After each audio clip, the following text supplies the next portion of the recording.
全世界最離譜嘅便利店逆襲就收埋喺香港街頭，你日日行過，隨時都撞到嘅七仔，根本唔係你以為嘅美國品牌，佢嘅母公司一早已經俾日本反向收購，而真正令佢封神、紮根城市血脈嘅，竟然係喺香港45年內嘅深耕同蛻變。唔知大家有冇發現一個好反常嘅現象？喺港澳街頭，幾乎冇任何零售品牌打得贏7-11，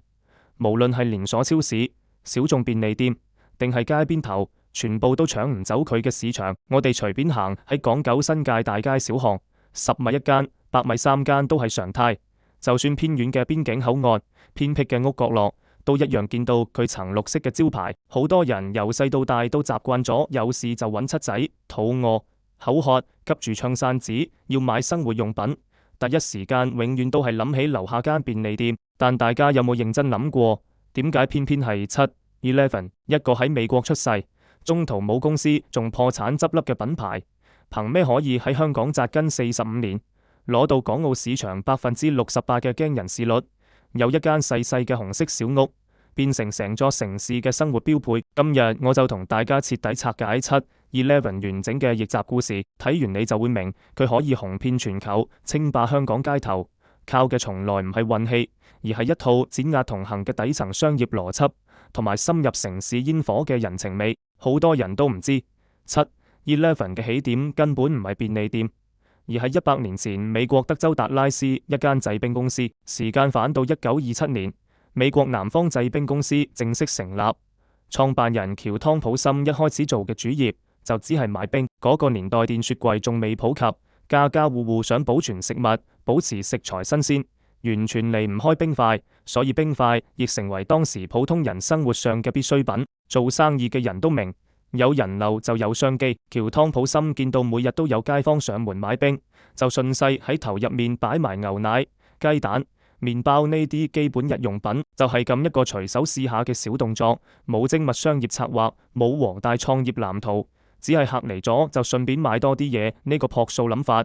竟然直接開創咗全世界前所未有嘅新零售模式。隨住客流越嚟越多，投買嘅貨品亦越嚟越豐富，唔再只限於基本生鮮同日用品。1933年，美國持續多年嘅禁酒令正式結束，門店順勢加入啤酒、烈酒等酒類銷售，生意規模一步步做大。早期門店門口都會豎起一支印第安圖騰柱做標誌，所以當時大家都叫佢圖騰商店。呢個亦係7-11最原始嘅雛形。真正令呢間小店擁有今日全球知名度嘅，就係門店營運負責人約翰傑夫森過林。為咗俾客人更貼心嘅服務，佢主動調整營業時間，將門店營業時間固定做朝早7點到夜晚11點。亦正正因為呢個好易記嘅時間設定，公司索性將所有圖騰商店統一改名，正式定名做沿用到今日嘅經典品牌7-11。但講真，如果只靠美國本土嗰套原子模式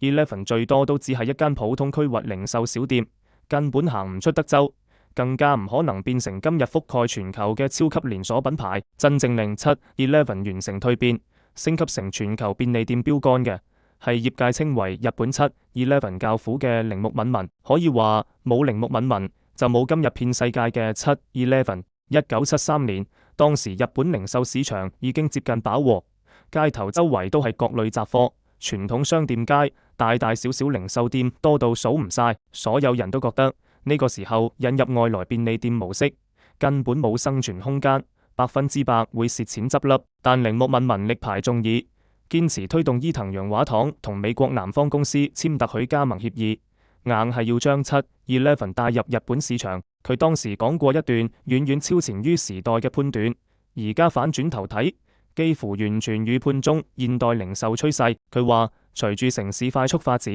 人嘅生活節奏會越嚟越快，傳統商店固定嘅營業時間、繁複嘅購物流程根本追唔上現代人需要。高效、即時、方便嘅零售服務一定會成為未來主流。1974年，日本第一間7-11喺東京正式開業。落地之後，鈴木敏文徹底推翻美國原版嗰套粗放經營模式，用極致嘅數據思維重建成個便利店營運系統。早喺1982年，當全世界啲小眾係靠經驗入貨、憑感覺買貨嗰陣，日本7-11已經率先引入 POS 銷售系統同全自動電腦庫存管理系統。簡單嚟講，佢哋會精準統計每一間門店、每一個時段、每一個社區嘅消費習慣。附近居民朝早鍾意食咩？夜晚需要咩？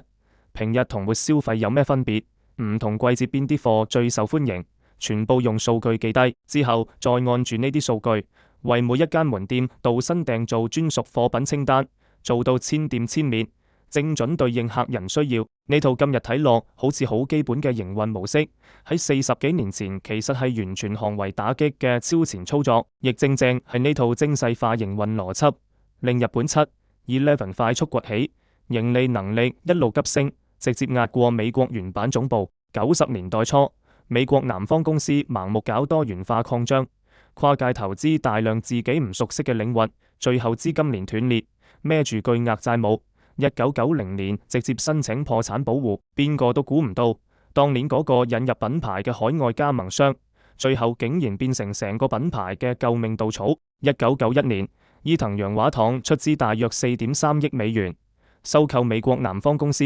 70%股權，正式接管品牌核心營運。2005年，日本7和衣控股完成全數收購，攞晒美國7-11全部股權，一個土生土長嘅美國本土品牌。最後徹底歸日本所有，完成商業史上最經典嘅反向逆襲。截至2026年，7-11全球門店數量已經突破8.5萬間，覆蓋接近20個國家同地區，穩坐全球最大連鎖便利店體系嘅寶座。由德州街頭一間買冰嘅小店，到遍全球各大城市嘅層綠色招牌，呢100年嘅商業傳奇真係足以震撼成個零售行業。而對我哋大部分港澳觀眾嚟講，7-11嘅故事從來唔係遙遠嘅海外商業史，而係刻咗入生活入面嘅城市記憶。1981年4月3日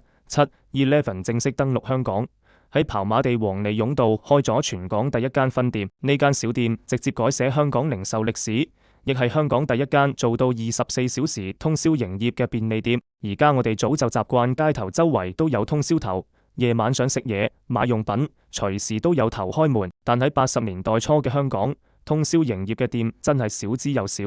大部分商都係夜晚閂門，節假日休息。喺嗰個年代，7-11夠膽承諾全年無休，日夜不打烊，絕對係一次非常大膽、顛覆行業嘅創新嘗試。當年第一間店個外形非常有辨識度，標誌性紅色斜屋頂配深啡色磚牆，喺成條街啲頭入面特別搶眼。香港市民仲親切咁幫佢改咗個得意名，叫紅屋仔。就係呢間細細嘅街角店，由此喺香港扎根，一步一步融入幾代香港人嘅日常生活。轉眼去到2026年，7-11已經喺香港扎根足足45年。為咗紀念呢個好有意義嘅里程碑，品牌推出為期半年嘅大型慶祝活動，主題叫做梗係香港，梗係我哋。而最令香港人有感覺嘅，就係官方完整復刻當年跑馬地第一間店嘅樣，將經典紅屋仔原汁原味帶返去大家眼前。復刻門店幾乎完美還原80年代所有細節，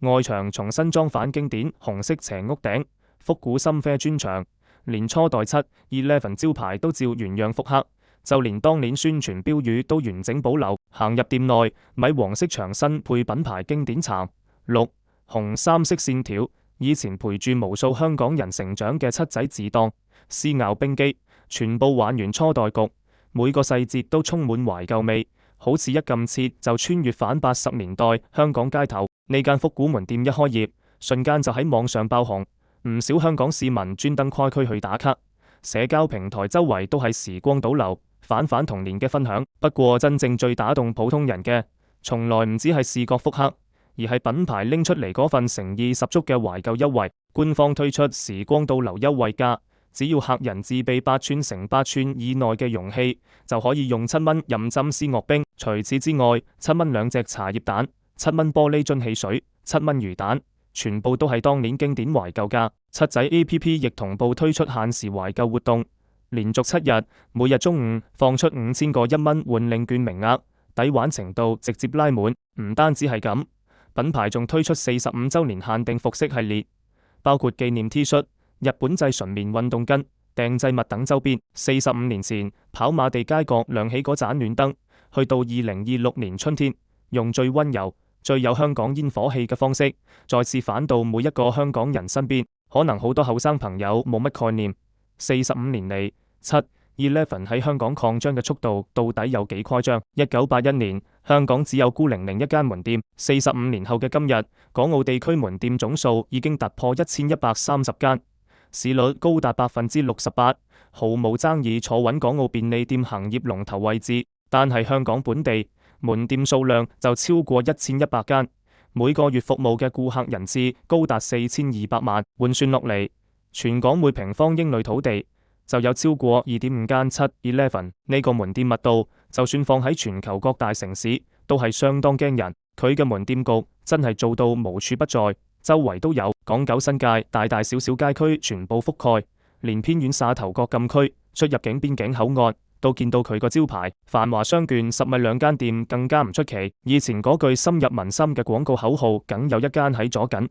一早已經唔止係宣傳口號，而係香港街頭最真實嘅生活寫照。更加難得嘅係7-11從來唔會用同一個模板去開店，每一間門店都會按所在地區特色同附近居民需要，精準調整經營模式同貨品結構，真正做到因地制宜。沙田龍間店就開喺特色冬菇亭入面，附近全部係大型公共屋，住嘅主要係普通家庭，所以核心貨品就係柴米油鹽、生鮮日用品，主打滿足街坊日常家居需要。坐對柯士甸道附近嗰間係官方認證全港最大嘅7-11，附近集中高級住宅同核心商業區，上班族、高端住戶同遊客比較多，所以貨品更齊，空間更闊，服務亦更多元，完全配合商圈消費層次。至於荃灣富華街巴士站旁邊嘅全港最細門店，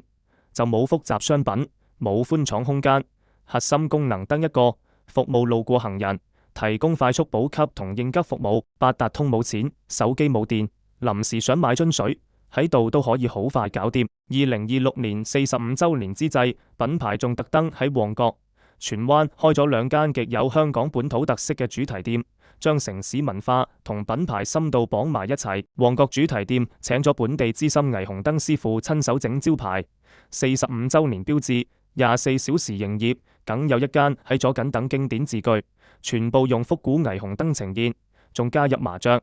金魚街、舊式配瓷等好香港嘅市井元素。荃灣主題店就同香港最後一位手寫小巴牌師傅合作，以經典街頭小巴牌做設計靈感，將飯團、思樂冰、撈麵呢啲香港人最熟悉嘅七仔美食親手寫喺復古小巴牌上。有一間紅屋仔到1000幾百間特色門店，由標準化便利店到承載城市文化嘅主題店。7-11嘅擴張史，本質上就係香港呢座城市45年嘅變遷史。喺香港人心入面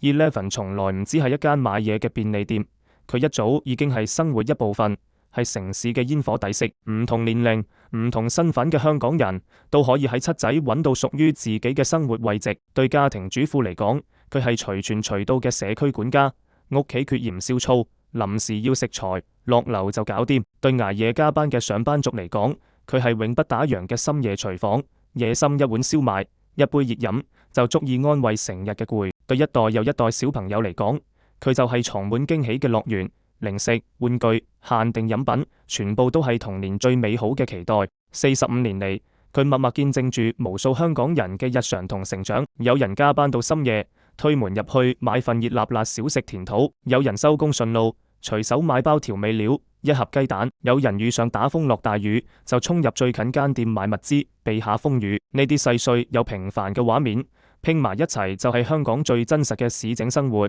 亦令7-11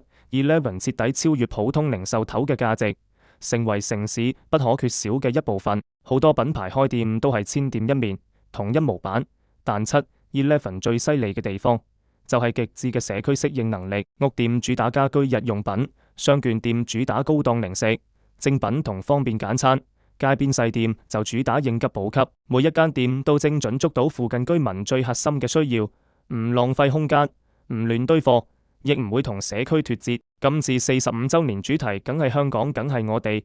更加將品牌同城市之間嗰份聯繫表現得淋漓盡致。粵語入面嘅梗係，既有當然係嘅意思，有呼應經典口號，梗有一間，一語相關，講晒品牌同香港共生共存嘅關係。旺角霓虹燈牌上面嘅24小時營業，唔止係營業時間，而係45年都冇變過嘅承諾。無論凌晨幾點，無論打風落雨、寒暑交替，永遠都有一間七仔為你亮住盞燈。至於荃灣小巴牌上面嗰啲經典美食，看似普通，其實就承載住幾代香港人嘅味覺記憶同青春。講到香港7-11嘅專屬記憶，就一定要提一個非常本土嘅場景——冬菇亭。可能好多外地觀眾唔熟，冬菇亭係香港公共屋獨有嘅特色食肆建築，四方形尖頂個造型睇落似冬菇，所以街坊就親切咁叫佢做冬菇亭。由上世紀70年代開始，冬菇亭就隨住公共屋落成而慢慢普及。最鼎盛嗰陣，幾乎每個大型屋都有。以前呢度係屋最熱鬧嘅社交聚腳地，大排檔、熟食檔成行成市，鑊氣十足嘅小炒、地道傳統粵菜、早茶點心，乜都有。嗰陣街坊收工會喺冬菇亭食晚飯，末又會同鄰居飲茶吹水。細細一個冬菇亭，裝住香港最純粹嘅市井煙火同鄰里人情味。但隨住城市快速翻新、舊區改造，大部分冬菇亭都俾人拆走或者改建。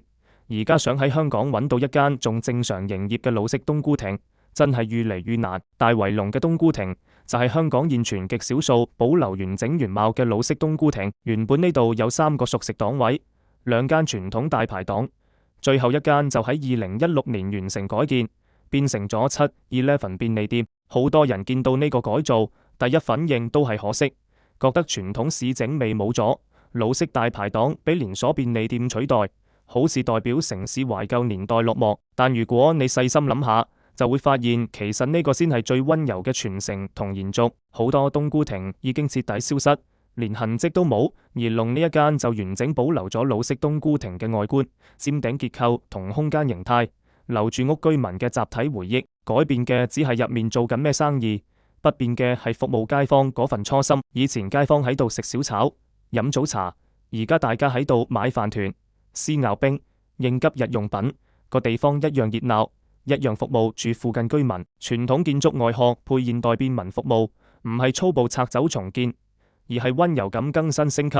呢個亦係香港城市更新入面幾動人嘅一個例子。講完場景記憶，就一定要講所有香港人夏天嘅本命快樂——思樂冰。幾乎每個香港人嘅童年夏天都少不了一杯七仔思樂冰。呢款爆紅飲品嘅誕生，其實本身就係一場意外。上世紀50年代尾，美國有位快餐店老闆胡馬肯迪克偶然將汽水雪成冰沙狀態再賣俾客人，點知口感出奇咁正，大受好評。之後佢同廠商合作，專門研發可以將碳酸飲品整成冰沙嘅機器。1965年，美國7-11直接買咗呢部機嘅試用權。到1967年，呢款獨家冰沙飲品正式命名做 Slurpee，即係我哋熟悉嘅思樂冰。據講個名就係來自人用飲管啜冰沙時發出嘅沙沙聲，聽落都自帶一種質感。思樂冰同普通冰沙、碎冰飲品完全唔係同一回事，佢唔係簡單碎冰加糖漿，而係將調好嘅碳酸汽水直接冷凍成幼滑冰沙，入口綿密冰涼，舌尖仲會一路爆開細細粒碳酸氣泡。呢種獨特口感真係好難有其他同類飲品完全複製到。出現之後，思樂冰好快就風靡美國，成為7-11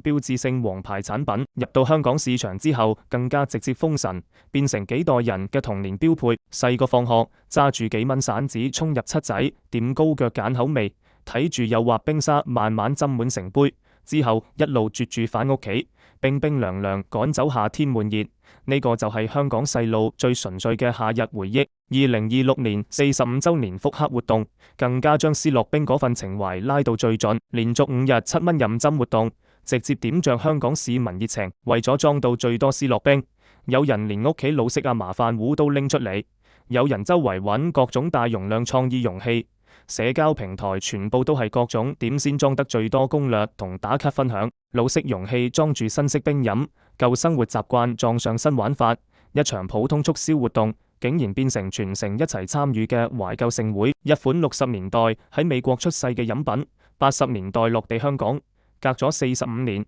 依然可以勾起成座城市嘅集體回憶。呢個就係7-11獨有嘅品牌魅力。其實所有真正勁嘅品牌故事，最後落返去都係人嘅故事。7-Eleven 喺香港45年嘅繁華背後，最令人感動嘅唔係誇張門店數量、亮眼市場數據，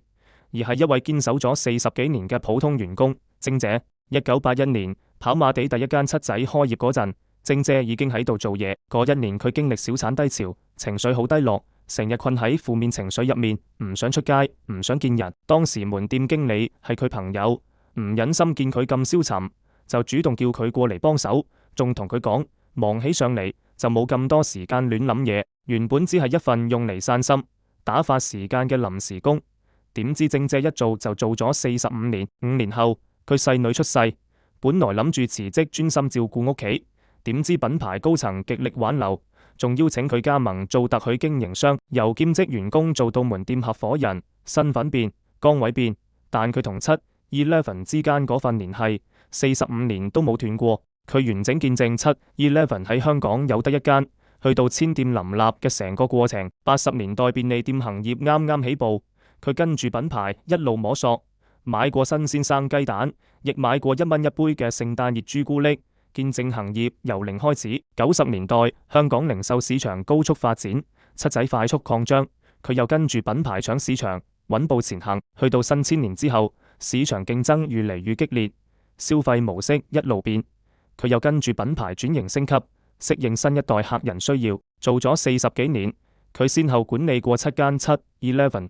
每一間門店營業額都穩步大升，連行內人都佩服，叫佢做魔術手。但晶姐自己從來唔信咩魔術技巧，佢嘅經營理念其實好簡單、好樸素，永遠守住便利初心，永遠當客人係街坊。佢成日都話：我自己都係街坊，我幫襯嘅頭，自然都要用心服務每一個街坊。就係呢份最簡單、最真誠嘅初心，令佢喺行業做足40幾年都冇浮躁、冇鬆懈。2021年，香港第1000間7-Eleven 開業，品牌專登搞咗主題展覽，晶姐嘅故事被重點展示，成為品牌發展史入面不可缺少嘅溫暖一頁。到2026年45週年，早已年過花甲嘅佢，依然係七仔最動人嘅品牌名片。喺呢個追求快速變現、成日轉工、流量至上嘅年代，一個人守住同一份工作45年，本身已經係一種奇。7-Eleven 喺香港嘅成功，從來唔只係冰冷嘅資本擴張同數據增長，而係無數個好似晶姐咁嘅普通人，用日復一日嘅真誠服務，將冰冷商業門店變成有溫度、有情懷嘅社區港灣。可能好多人以為坐擁68%港澳市場有率，7-Eleven 一早可以躺平食老本，但事實係45歲嘅7-Eleven依然不停迭代，持續進化，喺激烈零售競爭入面主動揾突破，自我革新。香港及澳門常務董事雷李良喺訪問入面清楚公布品牌未來嘅雙線轉型策略，一邊深耕鮮食市場留住舊客，一邊打造特色概念店開拓年輕客群，兩條線一齊行，全面升級。鮮食就係今次轉型嘅核心。2025年7月，7-Eleven 喺銅鑼灣開咗第一間鮮食概念店，全面升級七仔食檔，配備更加專業、更加齊全嘅製作設備，現場手工整各種地道港式美食，同時升級精品咖啡7Cafe產品線，打造全新便民餐飲體驗。升級後嘅門店數據相當亮眼，鮮食產品銷售比直接去到30%。由2025年7月到12月，短短半年，鮮食銷售額急升35%。呢張成績表令品牌更加確定鮮食轉型方向冇錯。之後好快就將成功模式複製去觀塘順利、天水圍天耀等多個社區門店，市場反應都相當好。按照品牌規劃，2026年會新增超過20間鮮食概念店，同時改造60間傳統門店，重點擴大鮮食售賣區，新增港式美食檔口，同埋升級綠色門店裝潢。品牌更加定下明確目標，2028年完成港澳全部門店鮮食化轉型，徹底由傳統小賣部升級成社區便民輕食空間。除咗深耕鮮食市場，品牌仲開拓全新探索式消費賽道，精準捉住年輕人需要。2026年2月，啟德體育園全新概念店正式開業，徹底顛覆大家對便利店嘅固有印象。傳統便利店主要買剛需日用品，但呢間新店就打造咗全港最大精品盲盒專區、12部扭卡機、偶像周邊專區同專屬寵物鈎。業態升級帶嚟嘅效果比預期更加勁。IP 聯名產品、盲盒、潮流周邊呢啲非傳統便利店商品，直接阻門店2/3營業額，整體生意額比普通商場門店高出120%。最關鍵係間店成功盤活年輕客群，大量 Z 世代專登慕名嚟打卡消費，唔再係路過順手買必需品，而係專程嚟體驗探索。客人逗留時間亦明顯拉長。雷里良亦直接講，而家後生仔女消費已經唔只係追求實用同剛需，更加重視情緒價值同體驗感。佢哋需要嘅唔只係一個買嘢地方，而係可以打卡、探索、放鬆自嘅空間。全新概念店模式就係為咗配合後生一代全新消費理念。未來品牌仲會繼續加碼 IP 聯名、韓流周邊、寵物經濟等新潮市場，不斷豐富門店業態。由1981年跑馬地嘅紅色小屋，到2026年啟德嘅潮流概念店，由最初單純買冰同日用品，到今日深耕鮮食、玩潮流 IP，有順路買必需品，到專登打卡嘅體驗式消費。45年嚟，7-11從來冇守住過去嘅成功食老本，而係一路跟住城市成長，跟住客人需要不斷改變。佢用45年時間話俾我哋知一個道理：真正嘅便利從來唔係一成不變咁守喺度，而係永遠與時並進，永遠貼近人心，喺每一個年代都變成客人最需要嘅樣。睇完整整100年嘅品牌逆襲史，45年香港深耕史，大家應該就明點解7-11可以成為港澳街頭嘅不敗神話。佢有頂級商業營運邏輯，有精準市場判斷力，更加有難得嘅城市溫度同人情味。如果你都係有細食七仔魚蛋，任思樂冰大，如果你都覺得7-11一早已經成為生活一部分，記得幫手點讚、關注、訂閱我個頻道，留言區話俾我知，你最難忘嘅七仔童年回憶係咩？下一條片再同大家拆解更多頂級品牌背後嘅逆襲邏輯。